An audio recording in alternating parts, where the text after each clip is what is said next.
घर की माँ यदि आज देव उठनी एकादशी के दिन लाल वस्त्र, वैसे तो पचवीगन का महत्व बताया गया है स्कंद पुराण में, जो 5 दिन पीछे के होते हैं। आंवला नवमी से जो क्रम पचवीगन का चालू होता है पूर्णिमा तक, वैकुंठ चतुर्दशी के क्रम तक, इन 5 दिनों की महत्वता वैसे स्कंद पुराण में कही गई है, पर आप समझें उसको। लाल वस्त्र अगर कार्तिक महीने में तुलसा महारानी पर ओढ़ाया जाता है और वही वस्त्र बाद में रख लिया जाता है संभाल कर, तो उस घर में किसी कर्म गति के कारण भी अगर अपशब्द निकल रहे होते हैं तो वो अपशब्द वो वस्त्र रोक लेता है। पीला वस्त्र इन 5 दिन में अगर तुलसा महारानी को चढ़ाया जाता है और उसको रखा जाता है, तो जिस नारी के गर्भ से संतान नहीं भी हो रही होती है, उसके कक्ष में अगर वो वस्त्र कुछ दिन तक रखा रहता है तो ये निश्चित आती है कि गर्भ ठहरता जरूर है। ये पीले वस्त्र की और लाल वस्त्र की महत्वता कार्तिक महीने में। सबसे पहला नियम एकादशी व्रत का, सबसे पहला नियम है कि आप जिस दिन व्रत करो उसके एक दिन पहले भक्ति का संचार इस हृदय में करो। भक्ति का संचार इस हृदय में कर लीजिए। जिस दिन आप व्रत करो, जैसे एकादशी का व्रत कर रहे हो तो दशमी के दिन शाम का समय जब आवे, रात्रि जब होने लगे, शाम का समय आवे और रात्रि का आप जब भोजन ग्रहण करो तो उस भोजन में कोई ऐसा पदार्थ ग्रहण मत करिए जिस पदार्थ के कारण आपकी एकादशी बिगड़ जाए।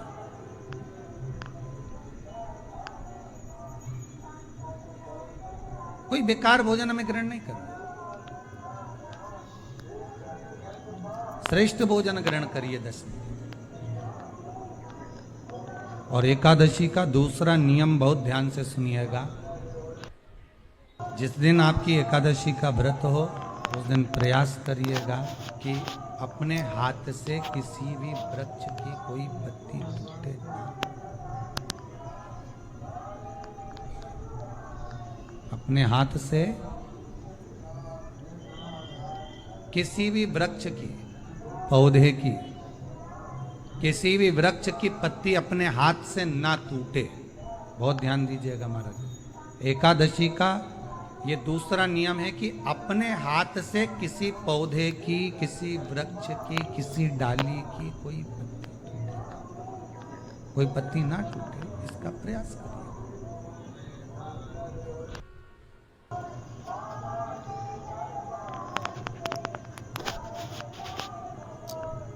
कितना सुंदर व्याख्यान कहा है, कितना सुंदर वर्णन है महाराज कि मात्र एकादशी का व्रत कर लेने पर, मात्र एकादशी का व्रत कर लेने पर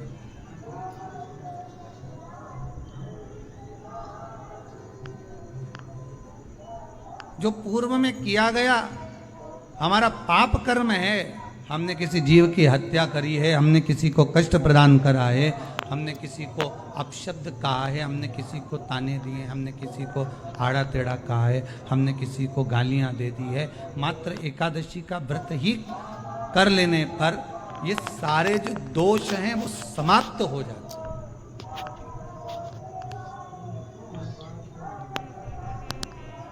सारे दोष हमारे समाप्ति पर आ जाते हैं।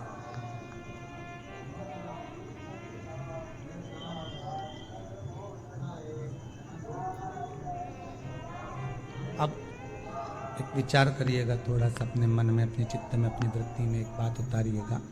एक अपने मन में एक बात को उतार कर रखिएगा कि आप अपने पाप को, अपने पाप कर्म को जिस दिन क्षीण करने वाले हो, समाप्त करने वाले हो, अपने पाप को आप जिस दिन समाप्ति पर लेकर जा रहे हो, तो उसके एक दिन पहले आपको प्रसन्नता होना चाहिए कि नहीं होना चाहिए कि कल मेरा पाप कटने वाला है, कल मेरा पाप समाप्त होने वाला है। जो मैंने पाप कर्म करा है वो समाप्त होगा, जो मैंने पाप कर्म करा है वो कल समाप्त हो जाएगा। तो एक दिन पहले आपके चेहरे पर प्रसन्नता हो कि ना हो? और चेहरे पर वो प्रसन्नता आपके आना चाहिए कि कल मेरा एकादशी का व्रत है, आज दशमी है, कल एकादशी का व्रत है, तो कल मेरी जब एकादशी का व्रत रहेगा तो मेरा ना जाने कितना कितना पाप, कितना कितना असत्य, कितना कितना झूठ, कितना कितना प्रपंच वो समाप्त हो जाएगा। इसमें मुझे प्रसन्नता हो, इसमें मुझे आनंद था।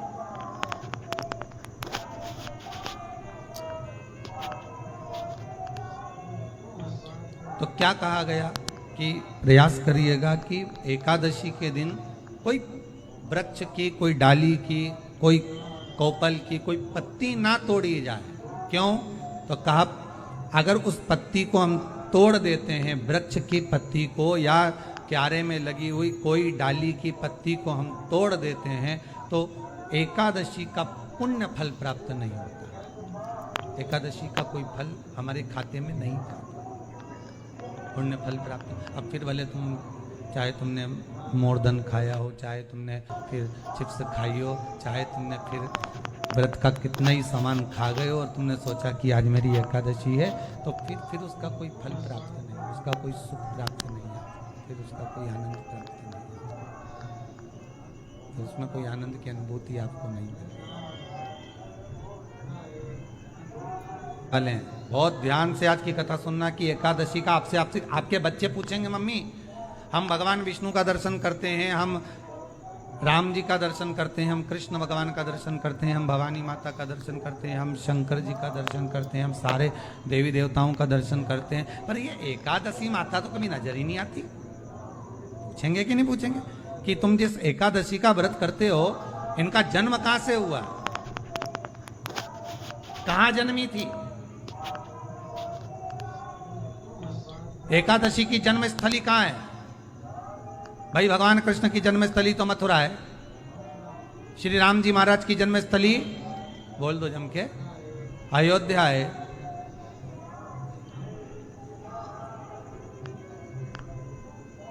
कोई आपसे पूछ ले कि एकादशी की जन्मस्थली कहाँ है तो आधे लोग तो बाल खुजाने में लग जाएंगे कि एकादशी आखिर पैदा कहाँ हुई थी, जन्म कहाँ, इसका जन्म हुआ कहाँ था, कहाँ जन्मी थी।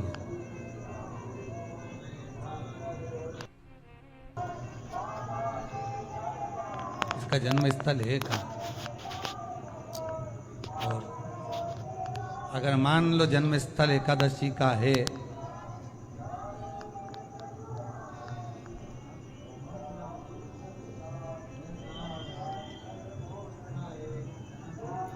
और एकादशी अगर जन्मी है, उसका जन्म हुआ है और दुनिया के लोग इतना व्रत करते हैं, उपवास करते हैं, तो फिर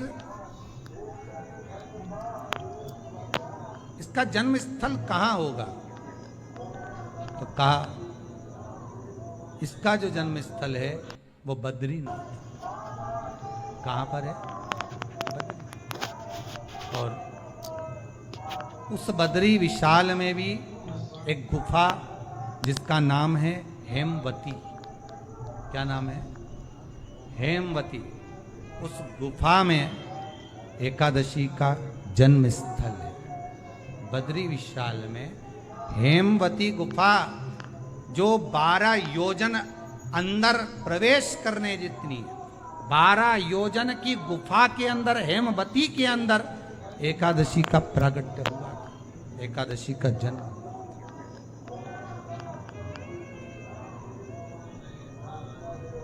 अब तो बता सकते हो ना कि कोई पूछे कि राम जी का जन्म अयोध्या में हुआ, भगवान कृष्ण का जन्म मथुरा में हुआ, और कोई पूछ ले आपका जन्म कहाँ हुआ था, अपन कह सकते ना सीहोर में हुआ हमारा।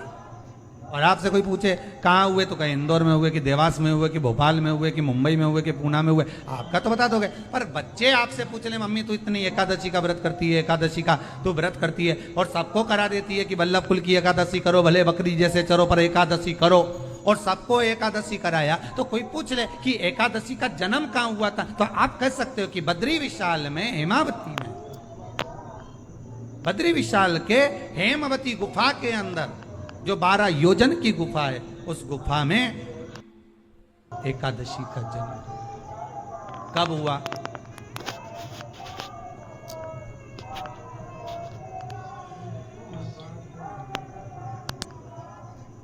जन्म होने का कारण, राम जी के जन्म होने का कारण था रावण का संग। भगवान कृष्ण के जन्म होने का कारण था कंस का संगा। नरसिंह भगवान के जन्म होने का कारण, प्रकट होने का कारण था हिरण्यकशिपु का संगा। वराह भगवान के प्रकट होने का कारण था कि पृथ्वी को जल पर लाकर ठहराना, हिरण्याक्ष का।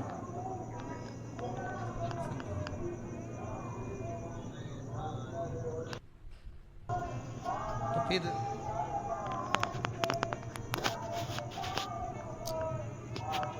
इसके जन्म का कारण क्या? तो कहा इसके जन्म का केवल एक कारण है।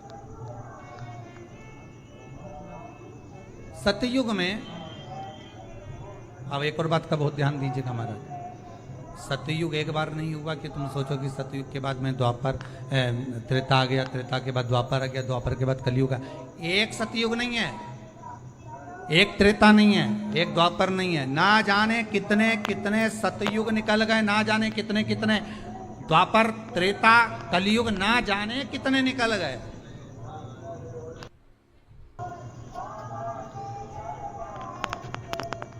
और आप और हम जैसे भी इस पृथ्वी पर ना जाने कितने, हर जम के तो बोलो, निकल गए।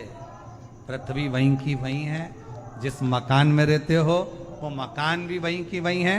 बस कभी कभी एकदम फ्लैट हो जाता है, फिर उस पर वापिस बन जाता है, फिर क्लीन, फिर बन गया, फिर क्लीन, फिर बन गया। ना जाने कितने कितने कितने कितने जन्म हम ले चुके हैं, और हमारे भी आगे का जन्म कितने जन्म होते रहेंगे। जमीन वहीं की वहीं रह जाएगी और अपन चले, बस वो जगह वहीं रहेगी। जो पहले परदादा जी की थी, दादाजी को मिल गई, दादाजी की थी, पिताजी को मिल गई, पिताजी की थी, उनके बेटे को मिल गई, उनके बेटे से उनको बेटों को मिल गई। मिलते मिलते मिलते मिलते कब वो जमीन भी बिक गई समय की अवस्था में, फिर दूसरे की हो गई। और हम सोच कर रह गए कि ये हमारा है, हम इसके लिए लड़ाई करें, झगड़ा करें। हम केवल इस जमीन के लिए, जरा सी प्रॉपर्टी के लिए अदालत में खड़े, अपना समय बर्बाद कर दिया, और जो पाना था वो छोड़ दिया।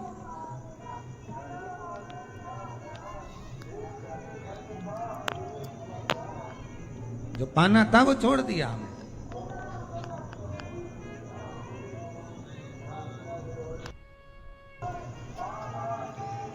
असली रजिस्ट्री तो ये शिव महापुराण की कथा है, जिसमें बैठकर आप 3 घंटा भगवान की भक्ति को जो धारण कर रहे हो, 3 घंटा जो भगवान की कथा को आप श्रवण कर रहे हो, 3 घंटा जो भगवान की भक्ति में आप डूबे हुए हो, 3 घंटा जो भगवत स्मरण में आप लगे हुए हो, बस यही असली रजिस्ट्री है, यही वहाँ काम आने वाली है। इसके सिवाय कुछ काम नहीं आएगा। धन दौलत माल खजाना सब पड़ा की पड़ा, सब धरा की धरा।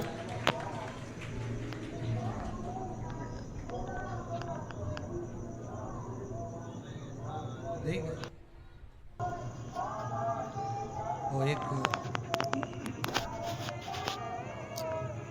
लाइन आप लोग स्मरण करते होंगे, सज धज के जिस दिन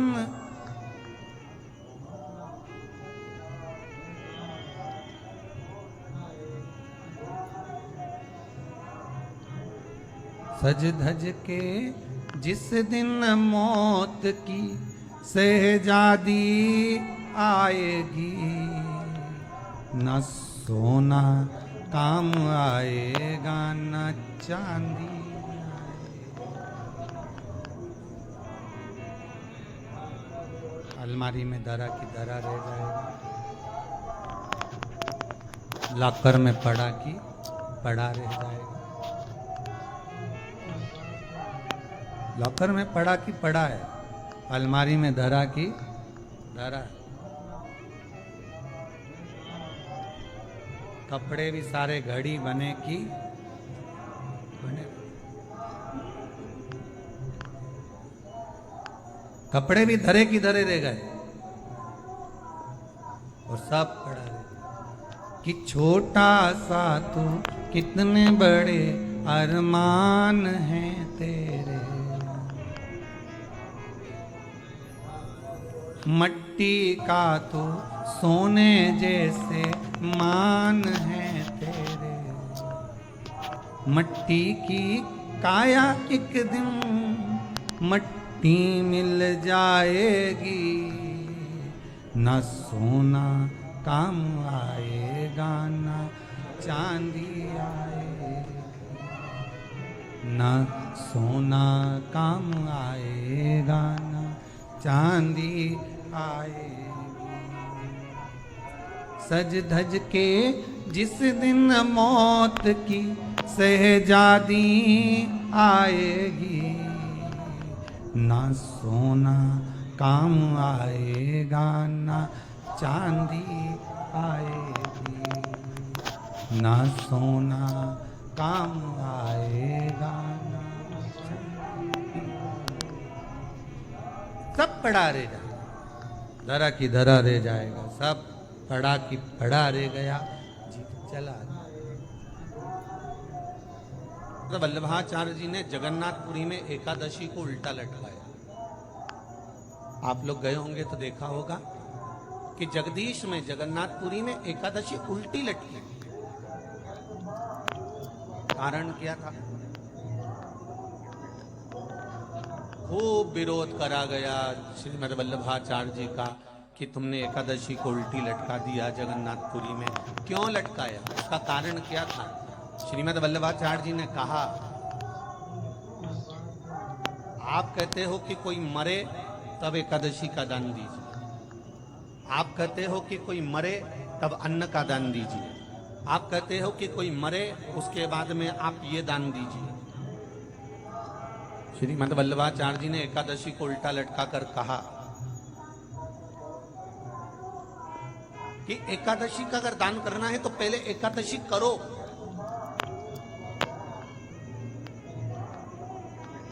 और एकादशी करने के बाद उस एकादशी का फिर दान करो जीते जी।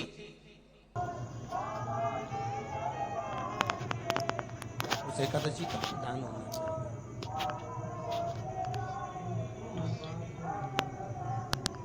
कितना सुंदर, हम तो इतना अच्छा व्याख्यान इस वर्णन को नहीं कर सकते। आपके यहाँ के एक विद्वान, बहुत विद्वान, पुष्टि मार्ग के लेखों को अपनी वाणी में व्यक्त करने वाले, जिनकी वाणी को इस शरीर को भी सुनने को मिला, परम पूज्य आदरणीय, मैं तो संत शिरोमणि भी कहूँ तो अतिशयोक्ति नहीं होगी, आदरणीय शायद मदन लाल जी जोशी जी, जिन्होंने मंदसौर नगर का नाम पुष्टि मार्गीय कथा के मामले में सबसे आगे लेकर गए, ऐसे मदन लाल जी जोशी इसी मंदसौर के थे। जब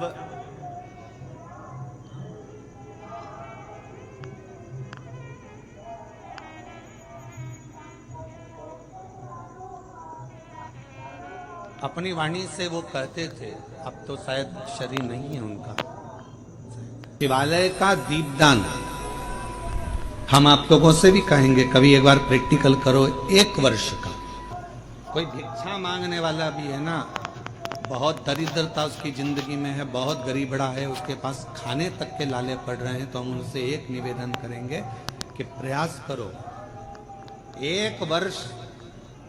ये 7 जगह हैं जहां पर कभी एक जगह का नियम बना लो, या तो बेलपत्री के पेड़ के नीचे, या शमी के वृक्ष के नीचे, या पीपल के वृक्ष के नीचे, या आंवले के वृक्ष के नीचे, या बट वृक्ष के नीचे, या शंकर भगवान के शिवालय में, या अपने घर के दरवाजे के बाहर। ये 7 स्थान हैं, इसमें से कोई एक स्थान आप चुन लो। एक दिन भी नागा नहीं होना चाहिए, एक दिन भी कैंसिल नहीं होना चाहिए, एक दिन भी उसमें कहीं अड़चन नहीं आना चाहिए। 1 वर्ष ये 7 स्थान में से कोई एक स्थान पर 1 वर्ष तक रोज शाम के समय प्रदोष काल में दिया लगाना चालू करो। भले वो दिया 2 मिनट जले, पर प्रदोष काल में अगर तुमने एक जगह का भी नियम ले लिया 1 साल का, फिर हमको बताना कि मेरे कुबेरेश्वर बाबा ने तुम्हारे घर में संपदा की कमी तो नहीं रखी। वो भंडार भरने में कमी नहीं रखता, भंडार। एक स्थान चुन लो, या तो पीपल का वृक्ष चुन लो, या आंवले का वृक्ष चुन लो, या फिर शमी का वृक्ष चुन लो, या फिर आप बेलपत्री का या बट वृक्ष। वहां नहीं जा सकते तो शिवालय चुन लो, शंकर का मंदिर। वहां भी नहीं जा सकते तो अपने घर के दरवाजे के बाहर एक दीपक लगाने की क्रम प्रारंभ कर दीजिए, एक दीपक।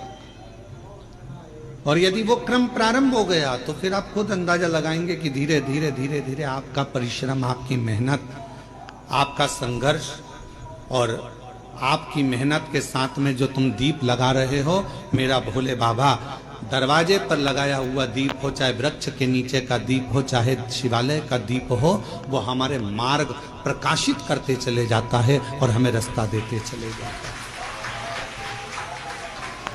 7 स्थान में से कोई सा भी एक स्थान चुन लो कि 1 साल तक मैं यहां दिया लगाऊंगी, 1 वर्ष। हम ये नहीं कर रहे कि बहुत सारा उसमें घी भरो, आप तो बत्ती गीली करो और उसको ही लगा दो, बस बहुत।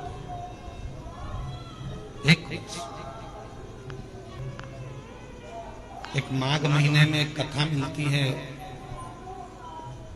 माघ मास के शिवरात्रि की एक कथा मिलती है जिसमें वर्णन आता है कि जैसे ये 7 स्थान कार्तिक मास में वर्णन किया गया दीप के लिए, उसी तरह माघ मास की कथा कहती है शिवरात्रि की कि यही 7 द्वार, यही 7 द्वार, 7 जगह यदि जल का भी सिंचन किया जाता है, माघ मास की कथा करते हैं, तो भी वो फलित होता है। और शंभु शरणे